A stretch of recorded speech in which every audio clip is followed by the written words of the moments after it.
मेरे नज़दीक ये इंतहाई यानी कि अहम अहमियत के हामिल है और सिग्निफिकेंट है मुलाकात, इसलिए कि इस ख़त्े में बहुत सारे मसाइल हैं, बहुत सारे कोर इश्यूज़ हैं, बहुत सारे कॉन्फ्लिक्ट्स हैं जिनको रिज़ॉल्व होना है। और वो रिज़ॉल्व जो है वो अभी तक नहीं हुए, कुछ पुराने भी हैं जिनकी वजह से जंगें भी हुई हैं, यहाँ पे लोग अपनी जानों से भी हाथ धो बैठे हैं। मुआशी तौर पर बड़ा इस ख़त्े के लोगों का नुकसान हुआ है और उन मसाइल के हल ना होने की वजह से इस ख़त्े के लोग जो है वो बदहाल हुए हैं। तो अच्छा, मसाइल जो है वो बातचीत ही से हल होते हैं और ख़ास तौर से पड़ोसियों के साथ ताल्लुक़ात जो है उनका बेहतर होना, रीजन के जो लोग हैं बदहाल लोग, उनको खुशहाली के रास्ते पे गामज़न करने के लिए इंतहाई ज़रूरी होता है। मैं ये कहता हूँ कि खुशफहमी में नहीं रहना चाहिए।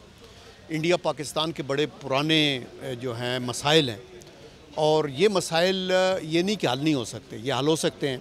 सिर्फ ये है कि लीडरशिप के माइंड सेट में चेंज आनी है और स्पेशली इंडिया की लीडरशिप के माइंड सेट। हम कोऑपरेशन के लिए तैयार हैं।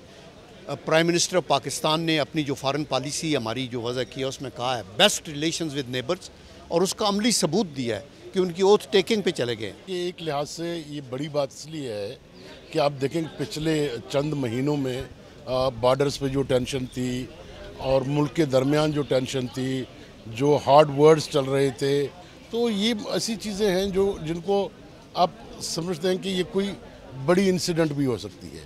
तो अगर ये सब नॉर्मल हो जाते हैं, DGMOs की बातचीत शुरू हो जाती है, नरेंद्र मोदी यहाँ आते हैं सार्क कॉन्फ्रेंस में, तो इस तरह मैं समझता हूँ कि इसको हमें अप्रिशिएट करना चाहिए और ये बहुत पॉजिटिव चीज़ है और इसी तरह चीज़ें आगे बढ़ेंगी।